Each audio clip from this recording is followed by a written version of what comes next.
evening, you on the other side of the creaking door. This is your host to welcome you into the Inner Sanctum. Well, you may as well relax. Wipe the perspiration off your brow and listen. As the lads who dumped their victim into his own icebox remark, we'll chill you.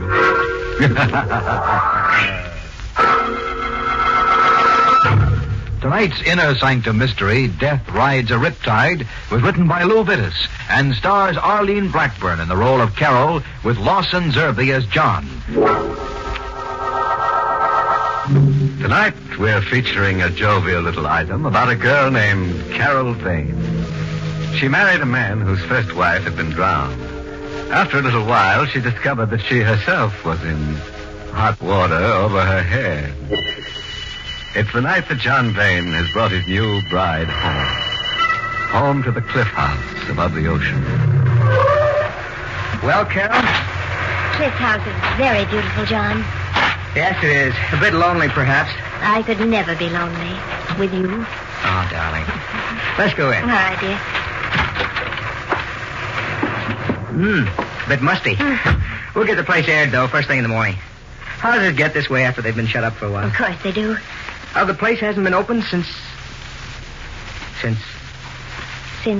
Margaret died, John. Yes.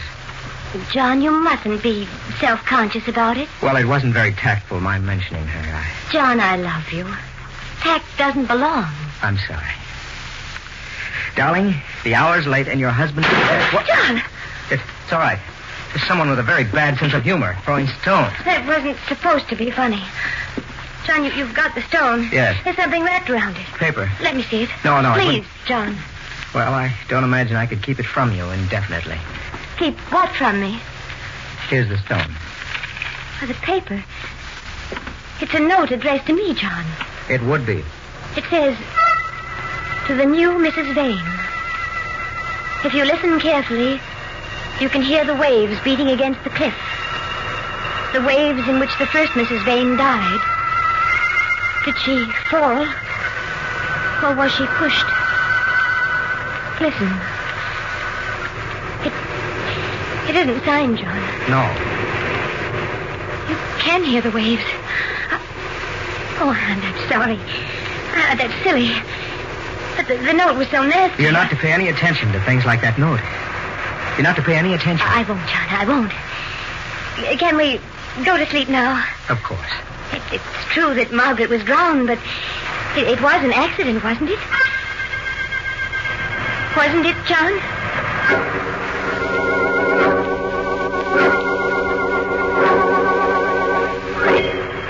John fell asleep after a while, and the waves kept pounding against the rocks. I remembered having heard how badly she'd been bruised by the rocks. I remembered seeing her and John in the village, and how beautiful she'd been, and how I'd envied her. And now after the waves and the rocks, she didn't care anymore. And before I could fall asleep, I envied her even now.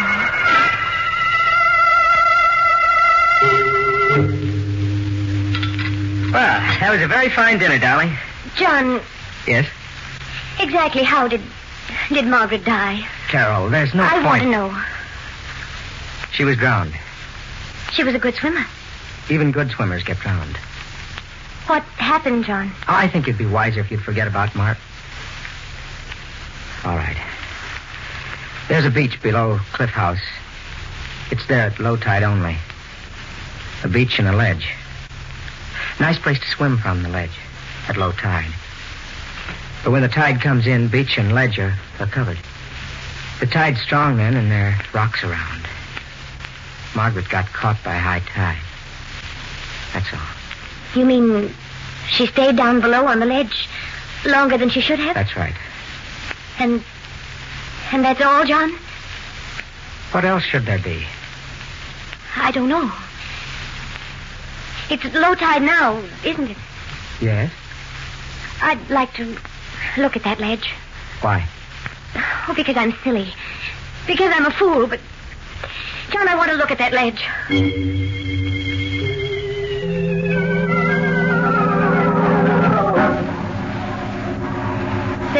leading down, aren't there? Yes, I had them built some years ago. Carol, we should go back to the house.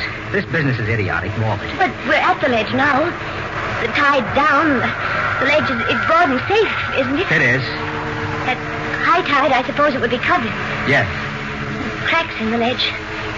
Seaweed caught in the cracks. From the times the ledge is covered by the water, I guess. And What is it? wrist was wedged in one of the cracks. Wrist? Oh. Yes, John. It's part of a heel. A woman's high heel. So it is. Oh, the tide's rising. Let's go up. All right. Part of a woman's high heel. Caught in one of the cracks. John, Yes? could it be from Margaret's shoe? I couldn't tell. Throw it away, or better yet, give it to me. Yes, of course. Here. Thank you. John, a woman was going swimming. She wouldn't have been wearing high heels.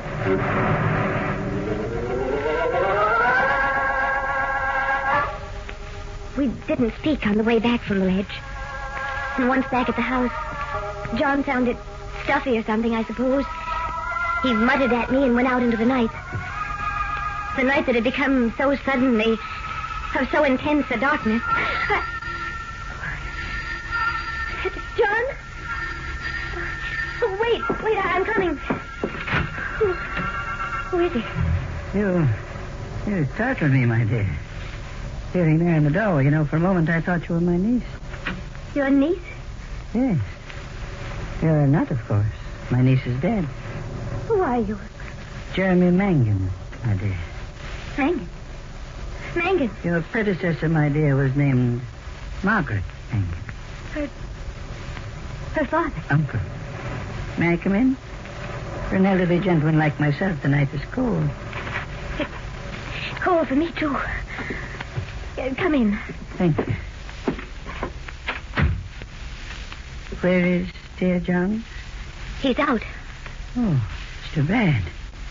I did want to see him. What about? Money. I hope I don't shock you by my frankness. He owes you money? No, but I think he'll give me some. Why? You're a prying little creature, aren't you? Why do you think John will give you money? My dear, I intend to sell John a letter. Sell him a letter? A letter written to me by my dearly beloved niece. And Margaret. But why should John want to buy it? Let me read you a bit of it, shall I? All right. She says in the letter, among other things... yes. Uncle, come for me. At once. I must get away from Cliff House. Because if I don't, I'm going to die. I'm afraid. Please don't think I'm making this up, but I'm going to die. I'm going to be killed. There, I rather think that's enough, don't you? Why didn't you come in answer to a letter? She sent the letter out 2 months ago. 2 months ago, I happened to be detained elsewhere. To be precise, I was momentarily in jail. I didn't get the letter which had been sent to my lodgings until this week. Tragic, John has nothing to be afraid of, whatever the letter says. My dear, I never suggested the ad. But I still feel he'll buy my letter from me. For old time's sake. How much? A couple of $1,000 will be enough. I'm not a grasping man. If you saw John, spoke to him as you've spoken to me, he'd kill you. A habit of his? I'll get you the 2,000. Give me the letter. Hardly, my dear. Not that I don't trust you. Well, then? I'll be at the hotel in the village. Shall we say tomorrow afternoon? Tomorrow afternoon. Good night, my dear. Oh, it occurs to me, am I likely to run into John? I don't know where he is. Oh, well, the night is dark. I dare say I'll manage. I did mention cash, didn't I? But,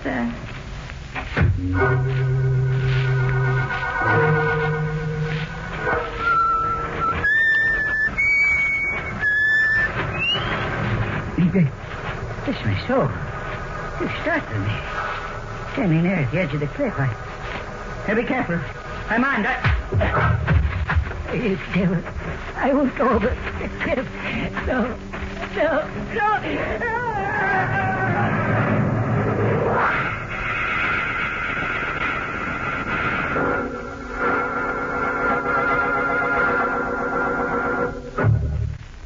Well, here we are, back again with Carol Vane, who married John Vane after his first wife had been drowned.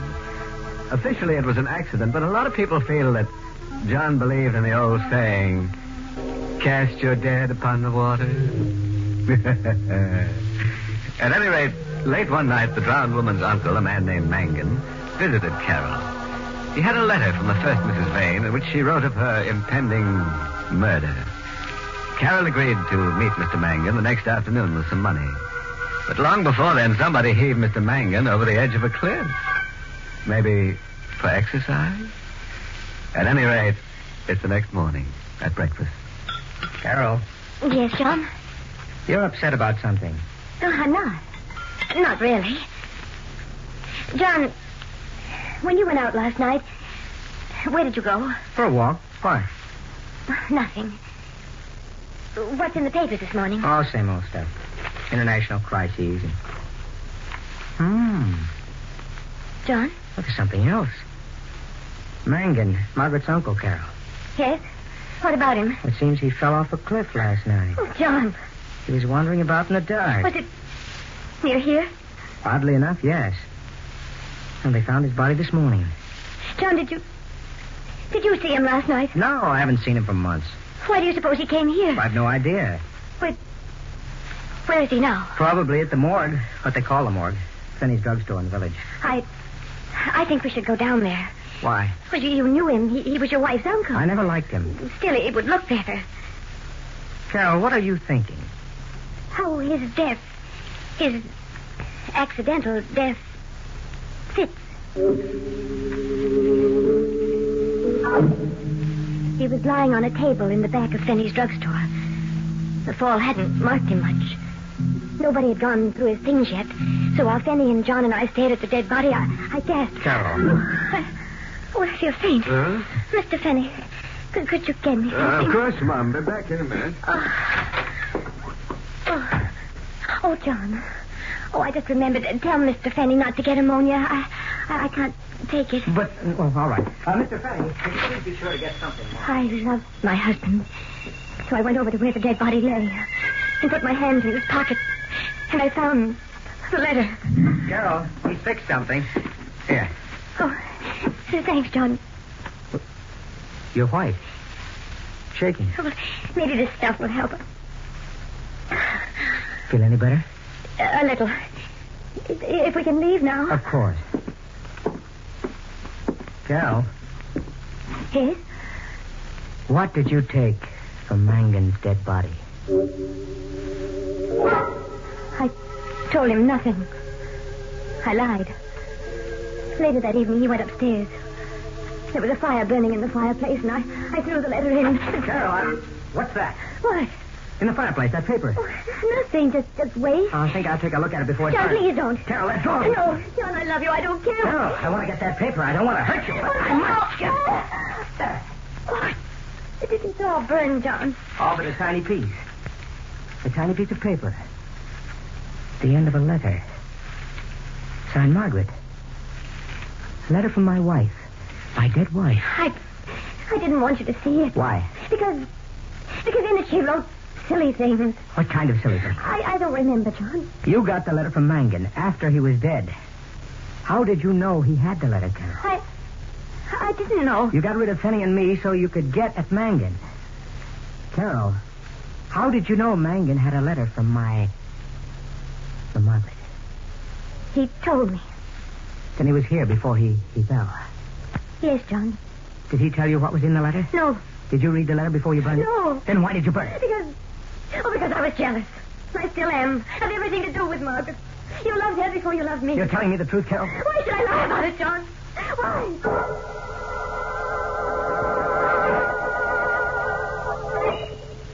It wasn't very good after that. John took to staying away from home. I saw very little of him. We avoided each other. Each of us for reasons we didn't dare speak of. It wasn't very good there in the cliff house above the ocean. The ocean where Margaret Vane had died. And where Mangan had fallen to his death. I might have gone away. That would have been the safest thing of all for me, but I loved John. I hoped. And in hoping, I was betrayed. John? Yes, my beloved John. Oh, I'm glad you're home, even though... Even though the hour is too late to be respectable? Oh, I don't care. There's a lot you don't care about, isn't there? I don't know what You put on quite an act, don't you? About not knowing. But you do know, don't you? I do know what? That my wife, my first wife, was murdered. John. Yes, it's out now.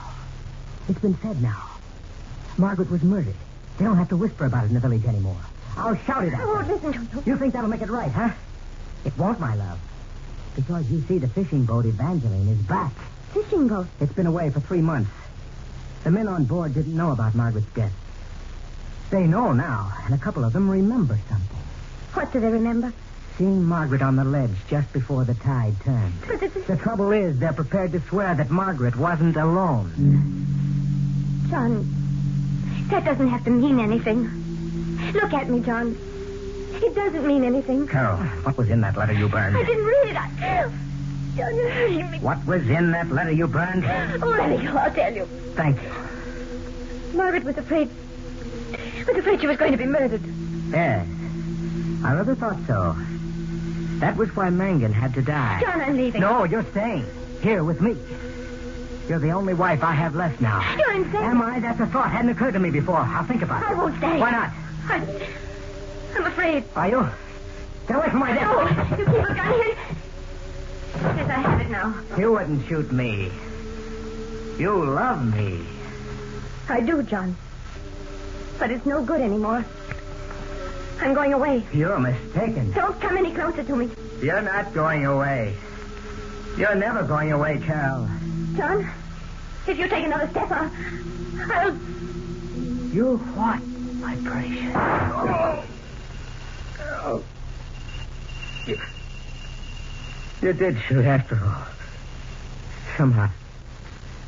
I didn't think you would. I told you not to come any closer to me. I underestimated you. I've always underestimated you. But, Carol, when I die, and I am going to die, what will you tell the police? What I have to tell them. That I shot you in self-defense. Yes, of course. That would be your lie. Not a bad one.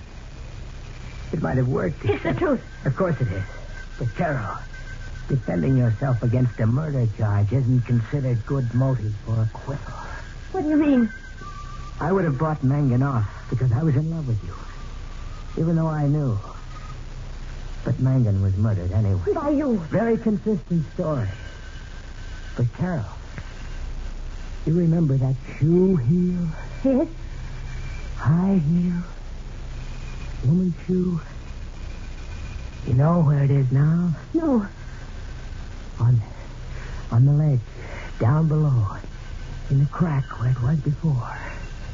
And the police are going to examine that ledge once again. Now they've heard the story of the fishing boat people. It has nothing to do with me. Carol, Margaret never wore high heels. Never. Something wrong with her feet. So the heel has to be yours. My beloved murderess. John. Dead. Dead as Mangan. Dead as Margaret. And I. There was the ledge and the broken heel in the crack. A little item of unfinished business that I had to finish. Mangan was dead and the letter burned. I was safe there. John was dead and his knowledge dead with him. I was safe there. The men on the fishing boat hadn't seen the second figure on the ledge clearly enough to identify. I was safe there. There remained only the heel broken off one of my shoes when I hit Margaret. And I'd get it before the police did. And I'd be safe there. The tide's coming in. The ledge is still above water. The ledge where my heel had been. But the heel wasn't there. Maybe I mistook the place. The ledge is broad. I began to hunt over it. There isn't too much time. The tide's coming in. The riptide that had battered Margaret against the rock. The heel was down there someplace, and I had to find it. To find it, but I couldn't. And the waves began breaking over the ledge. The water began creeping over its surface. And the shoe heel that would hang me. That would hang me wasn't there.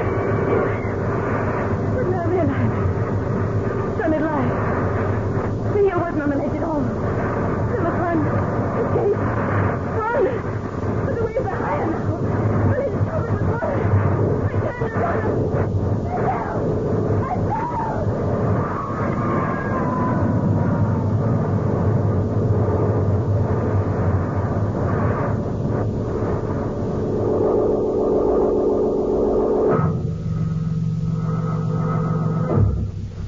Well, there went Carol Vane. Fundamentally a nice girl with a slight character defect. She killed people. Of course, her reasons were the finest. She only wanted to get married. Unfortunately, she never learned the old proverb. As you make your dead, so you must lie about it. She tried, but she was tripped by a heel. Incidentally, if you happen to be out fishing one of these fine evenings and the tide's going out, say hello to Carol.